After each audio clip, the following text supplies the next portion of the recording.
como habíamos anunciado, recibimos al doctor Óscar Ugarte, que se ha desempeñado como ministro de Salud en 2 oportunidades. La primera vez bajo Alan García II y la segunda vez ya en pandemia. Doctor Ugarte, muy buenas noches. Gracias por estar con nosotros en Las Cosas Como Son. Gracias por la invitación, Fernando. Muy buenas noches. ¿Cómo interpreta usted los datos que tenemos sobre el COVID-19? Porque algunos están debatiendo si hemos entrado ya o si vamos a entrar pronto a una cuarta ola por el número de casos que aumenta, aunque la mortalidad no sea, por el momento, gracias a Dios, importante. ¿Cómo analiza usted el estado de la pandemia el día de hoy? Yo creo que es preocupante, porque si bien en comparación con lo que han sido las olas anteriores, el número de casos todavía sigue siendo menor, pero hay una tendencia creciente, y así han empezado todas las olas anteriores, poco a poco, y de repente se dispara. El que haya ese dato que lo corrobora el Instituto Nacional de Salud, hay que tomarlo como un hecho objetivo para observarlo adecuadamente. Pero hay otro dato adicional que da el Instituto Nacional de Salud, que son las nuevas variantes que están empujando esa alza de casos, que son la variante BA4 y BA5. Esas no las teníamos antes. La BA1 es la que generó la tercera ola, y las otras olas fueron otras variantes. Entonces, casos que se incrementan, variantes nuevas, como estas BA4 y BA5, son dos factores que empujan hacia lo que podría ser una cuarta ola. Pero hay un tercer factor, el invierno. El invierno nos pone en una situación de mayor vulnerabilidad, porque ya solo las temperaturas bajas, no solo en la sierra, también en Lima, en cualquier parte, cierto, produce una baja de defensas. En la selva, el friaje, ¿no? Que son estas oleadas que vienen del Polo Sur y que arrasan. Felizmente son determinados días, pero eso es suficiente para generar infecciones respiratorias, neumonías y mortalidad, como se ha venido constatando. Ese es un tercer factor, el clima, que si bien es inevitable, hay que protegerse contra el clima.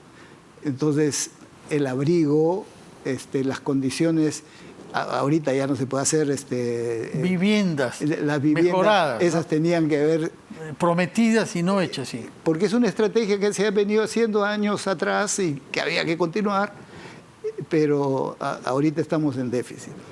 Y yo diría, hay un cuarto factor ¿Pero negativo. por qué el frío favorece el riesgo de pandemia? Porque el solo hecho de estar en un ambiente frío, y peor cuando hay con humedad, como es el caso de la costa o Lima, bajan las defensas. Lo que produce es una ampliación de las mucosas y de las venitas, de las pequeñas arterias en las mucosas de la nariz, de la garganta, se abren. Y eso facilita el ingreso de virus, bacterias que están en el ambiente y que en otras condiciones no nos afectan. Y entre esos virus hay estas variantes de Omicron que ustedes dicen que está actuando y que puede desencadenar esta ola. Claro, lo que pasa es que se puede cruzar, ¿no es cierto? Entonces, lo más fácil es que se venga en caso de influenza.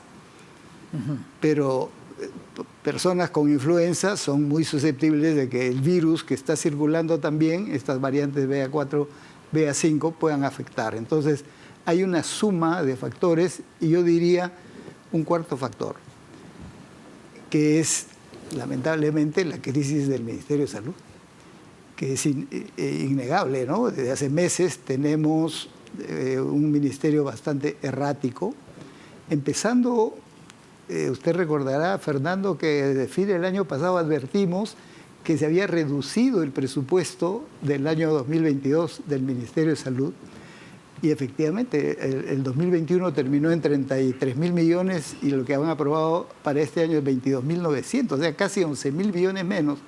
¿Pero en qué? En personal. Entonces, todo el mundo está de acuerdo que hay que fortalecer el primer nivel de atención, también el ministro López lo ha señalado, pero eso requiere, en primer lugar, personal que atienda en el primer nivel de atención, pero se está despidiendo gente. Entonces, hay un problema urgente de dar más recursos al Ministerio de Salud para corregir estos defectos que se dieron. Pero ¿dónde el ve año usted, pasado. por ejemplo, que se exprese esta falta de personal o esta reducción En del el primer personal? nivel de atención. En las postas. En las postas, claro. Ayer hicimos un reportaje aquí en RPP, ¿He escuchado? en Villa María del Trufo, Así en es. Ticlo Chico, donde estuvo nuestra compañera Mabel Huertas, Sí. y le dijeron que la posta médica en Ticlo Chico, Villa María del Trufo, solo funciona 2 días a la semana. Es un escándalo. Pero Mire, ¿cómo es posible esa un lugar posta que se médica, sabe que es muy afectada por el frío y la humedad? Le voy a contar, Fernando, esa posta médica se construyó cuando yo fui ministro hace 12 años. Ahí, en Ticlio Chico, porque no había. Sí. Y se entregó personal que funcionaba todos los días, pero en algún momento se ha dejado de funcionar porque le falta personal. Entonces, que atienda 2 días a la semana quiere decir que no atiende. Pues. Entonces, la gente que vive allá ya no va a ir a la posta porque sabe que no lo van a atender, se va de frente al hospital y congestionan los hospitales. Ese es el problema de no atender realmente con recursos humanos, con medicamentos, con equipamiento básico, el primer nivel de atención. Y ahí lo que se requiere no solo es decisión política, sino poner los recursos necesarios para ello. Es cierto que ya no se requiere tanto personal en los hospitales para atender COVID porque se ha reducido. Bueno, esos hay que llevarlos a los otros servicios justamente del primer nivel de atención para atender no solo estos problemas, sino todo lo que se presenta, diabetes, hipertensión, todo lo que se podría absorber en el primer nivel de atención. Y ese es un problema de decisión política y por eso digo, la situación de crisis que ha venido viviendo el Ministerio en los últimos 2 meses no está ayudando. Pensábamos que la salida de Cóndor, y famoso ministro de Salud, iba a dar lugar a algo mucho más eficaz, pero no es el caso. Aparentemente no es, porque lo que estamos viendo en estas políticas fundamentales no se ve cambios en personal, en mayor cantidad de medicamentos, en recursos, etc. Al final, hoy, ¿cómo están nuestros índices de vacunación de 3 dosis, de 2 dosis? A ver, el indicador principal de vacunación hoy por hoy es 3 dosis. 3 dosis. Ya no es 2 dosis. Ya. Desde niños hasta personas de tercera edad. Exactamente. Hasta el año pasado era 2 dosis y por eso esa era la meta para todos los países, pero ya se demostró que el efecto de la segunda dosis decae a partir del 4º o 5º mes.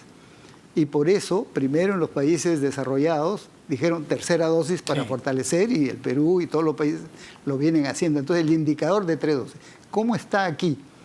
En promedio se está un poquito más del 60%, pero eso es básicamente porque Lima, Ica, Callao y Ancash levantan en promedio. Claro. Pero la mayoría de las regiones está de 50 para abajo.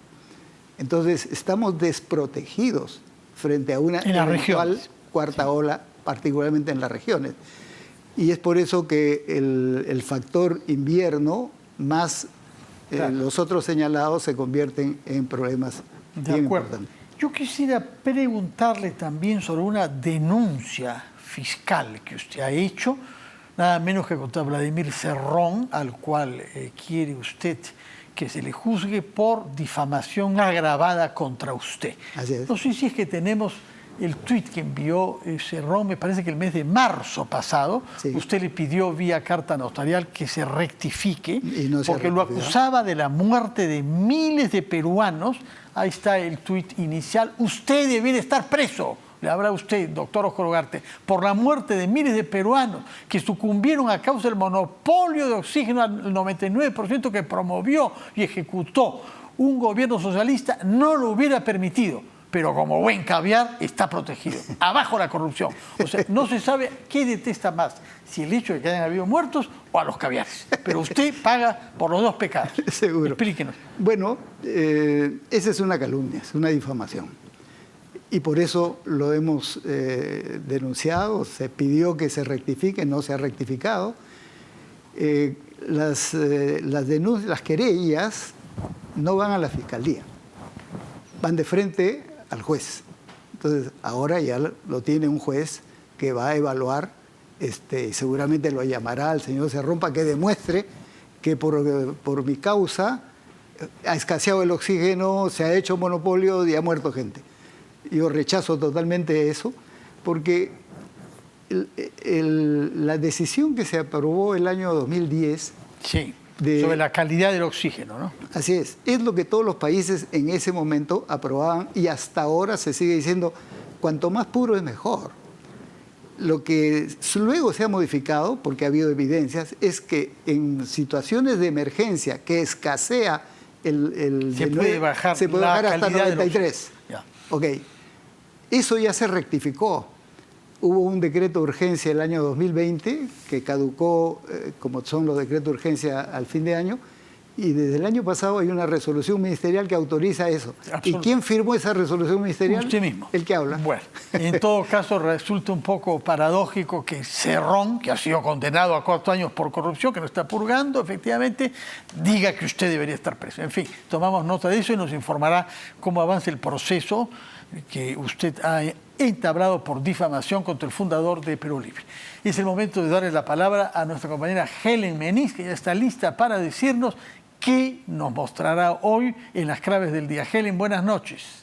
Fernando, buenas noches. Hoy en las claves del día vamos a hablar acerca de lo que ha expresado la presidenta del Congreso de la República, María del Carmen Alba, al pedir expresamente que el presidente Pedro Castillo deje el cargo, que esto iba a ser la solución perfecta para los problemas que está afrontando nuestro país, tanto políticamente como económica. Y además tenemos también la respuesta por parte del ministro de Defensa, José Luis Gavidia, para afrontar de alguna manera la delincuencia. Él tiene alguna propuesta que es, por ejemplo, eliminar el pase de algunos vehículos como son las motos lineales en algunos distritos, y qué es lo que viene ocurriendo también en el Congreso de la República, las disculpas por parte de la congresista Lady Camones. Todo eso y más en breve. Pues bien, muchas gracias, Helen, y ya sabemos qué cosa aprenderemos cuando te escuchemos entre las 7 y las 8:30 en las claves del día. Muchas gracias, doctor Óscar Ugarte, por estar con nosotros, por escuchar también a nuestra compañera Helen Meniz. Que tenga usted buenas noches y no se olvide de darnos información de este proceso por difamación agravada que usted ha planteado contra Vladimir Cerrón. Muy buenas noches a todos, gracias por su sintonía. Nos vemos mañana a las 6 de la tarde a una nueva versión de Las Cosas Como Son. Muy buenas noches.